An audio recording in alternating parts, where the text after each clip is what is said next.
കൊല്ലമഞ്ചലിയിൽ പോലീസുകാരന്റെ bike കത്തിച്ച സംഭവത്തിൽ തിരുവനന്തപുരത്ത് എൻട്രൻസ് കോച്ചിങ്ങിന് പഠിക്കുന്ന 2 യുവതികൾ പോലീസ് പിടിയിലായി. കൊല്ലം ഇടുക്കി സ്വദേശികളാണ് പിടിയിലായത്.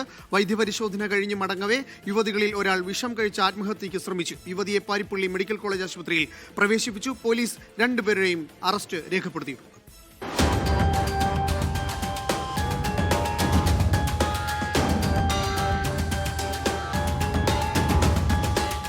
കഴിഞ്ഞ ദിവസമാണ് ആറന്മുള പോലീസ് സ്റ്റേഷനിലെ സിവിൽ പോലീസ് ഓഫീസറായ വിനോദിന്റെ വീട്ടുമുറ്റത്ത് നിർത്തിയിട്ടിരുന്ന ബൈക്ക് കത്തിച്ചത്. ഇതിനു പുറമെ സിറ്റൌട്ടിൽ കരിയോയിലൊഴിക്കുകയും ചെയ്തു. കൂട്ടത്തിൽ വിരട്ടലിന് ഒരു കുറിപ്പടിയും.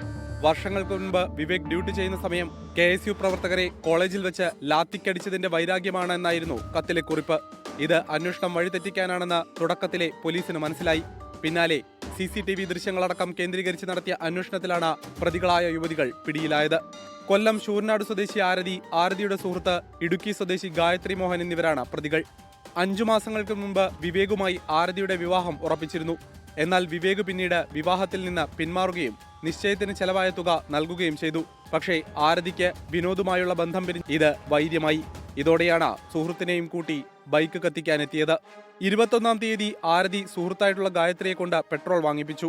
23-ാം തീയതി വൈകിട്ട് വിവേകിന്റെ താമസ സ്ഥലമായ അഞ്ചൽ ആർച്ചലിലെത്തി. നേരം ഇരുട്ടും വരെ ആളൊഴിഞ്ഞ ഭാഗത്ത് തങ്ങി. ഇരുട്ട് വീണ ഉടൻ വീട്ടിലെത്തി ബൈക്ക് കത്തിച്ചു. യുവതികൾക്ക് പ്രദേശവാസികളായിട്ടുള്ളവരുടെ സഹായം ലഭിച്ചിട്ടുണ്ടോ എന്നുള്ള കാര്യം പോലീസ് പരിശോധിക്കുന്നുണ്ട്. അതേസമയം മെഡിക്കൽ പരിശോധനയ്ക്ക് കൊണ്ടുപോയി തിരികെ വരുന്നതിനിടെ യുവതികളിൽ ഒരാൾ എലിവിഷം കഴിച്ച് ആത്മഹത്യയ്ക്ക് ശ്രമിച്ചു. യുവതിയെ പാരിപ്പള്ളി മെഡിക്കൽ കോളേജിൽ പ്രവേശിപ്പിച്ചു. 24 കൊല്ലം.